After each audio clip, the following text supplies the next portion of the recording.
पहले तो हम लोगों ने 475 किलोमीटर का मेट्रो का नेटवर्क, ये मुंबई में अभी देश का सबसे बड़ा नेटवर्क मुंबई का हो जाएगा।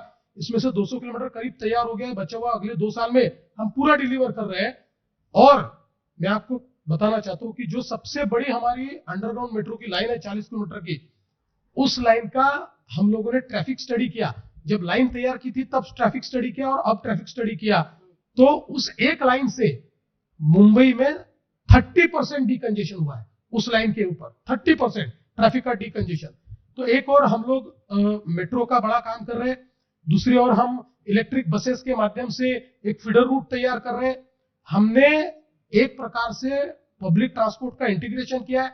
अब मुंबई में मेट्रो, मोनो, हमारी सबअर्बन रेलवे, जो सबअर्बन रेलवे मुंबई की लाइफलाइन रही है, उस सबअर्बन रेलवे के हमने प्लेटफॉर्म्स ठीक किए। सारे सबअर्बन रेलवे की हमने लेंथ वहां पर बढ़ाई हुई है प्लेटफॉर्म्स की, उसमें डब्बे ज्यादा लगाए, वहां पर एस्केलेटर्स हमने तैयार किए, प्लेटफॉर्म पर पैसेंजर एमिनिटीज तैयार किए। और अब सेकंड फेज में ये जो सारी हमारी सबअर्बन रेलवे, इसको मेट्रो जैसे डब्बे हम दे रहे हैं, जिसमें दरवाजे बंद होंगे, जो एसी होगी।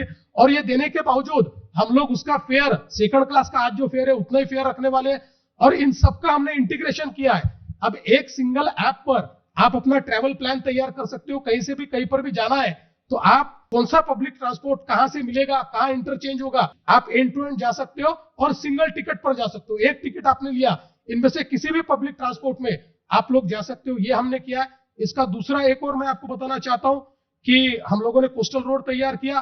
तो आज नरीमन पॉइंट से लेकर वर्ली तक, वर्ली से बांद्रा की सीलिंग थी, अब बांद्रा से वर्सोवा की सीलिंग तैयार हो रही है, उसका भी 70% काम हमने तैयार कर लिया है। वर्सोवा से हम लोग दहीसर तक की सीलिंग का काम हमने चालू कर दिया है। दहीसर से भाईंदर तक का काम हमने चालू कर दिया है, जो 2 साल में यानी 2027 के एंड तक या 28 तक हम उसको पूरा करेंगे। मुंबई का 80% ट्रैफिक ये वेस्टर्न एक्सप्रेसवे से जाता है। इस पूरे वेस्टर्न एक्सप्रेसवे को पैरेलली एक कोस्टल रोड भाईंदर तक हम दे रहे हैं, और केवल भाईंदर में रुकने नहीं वाले। भाईंदर से हम लोग जो वहां का उत्तर है, वहां से विरार तक एक 40 किलोमीटर की सीलिंग तैयार कर रहे हैं। और वहां से हम विरार से मल्टी मॉडल कॉरिडोर, जिसका काम हमने शुरू किया है, उसको हम लोग विरार से अलीबाग तक कर रहे हैं। तो एक प्रकार से पूरा मुंबई को एक लूप लाइन हम तैयार करके दे रहे हैं। ये सब काम हमने शुरू कर दिया। इसके बाद हमने टनल्स के काम यहाँ पर चालू किए। तो जैसे ठाणे है, ठाणे से लेकर तो बोरीवली तक एक टनल हम लोग 13.5 किलोमीटर का तैयार कर रहे हैं। मुलुंड से लेकर गोरेगांव तक हम टनल तैयार कर रहे हैं। यानी अभी तक जो Mumbai south north, north south थी, उसको ईस्ट वेस्ट कनेक्टिविटी दे रहे हैं। जो ईस्टर्न फ्रीवे है, वो ईस्टर्न फ्रीवे छेड़ानगर तक समाप्त होता था, अब उसको थाना के पार ले जा रहे हैं। तो थाना को हम लोग डीकंजेस्ट कर देंगे, और जो सीधा समृद्धि से आने वाला ट्रैफिक है वो मुंबई में एंटर हो पाएगा। अटल सेतु हमने तैयार कर दिया है। इस अटल सेतु को हम लोग एक टनल के माध्यम से जोड़ना चाहते हैं, जिसको जोड़कर जो हमारा मुंबई का बाहर का जो बदलापुर का एरिया है, उस बदलापुर के एरिया को हम लोग मुंबई से जोड़ेंगे। इसके साथ साथ हम वाटर ट्रांसपोर्ट चालू कर रहे हैं। हमने 21 जगह पर वाटर ट्रांसपोर्ट की जेटीज तैयार करने का काम शुरू कर दिया है।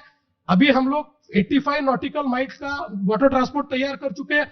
अब 200 नॉटिकल माइल का हमने अलग से प्लान किया हुआ है, जिसके माध्यम से हम लोग पूरे मुंबई को इंटीग्रेट करेंगे। यानी आप वसई से लेकर या थाना से लेकर वाटर ट्रांसपोर्ट से आप सीधा न्यू मुंबई के एयरपोर्ट तक जा पाओगे। न्यू मुंबई के एयरपोर्ट से आप सीधा वाटर ट्रांसपोर्ट के माध्यम से नरीमन पॉइंट आ पाओगे, यानी गेटवे ऑफ इंडिया आ पाओगे। तो एक प्रकार से मुंबई में जिस प्रकार का ये सारा, और ये कोई कागज पे नहीं है, ये सब शुरू किया हुआ है, ये सब शुरू किया हुआ है। तो मुंबई को डीकंजेस्ट करने के लिए मैं आपको आज, मुझे तो लगा शंकर महादेवन जी का कोई गाना शुरू हो गया है।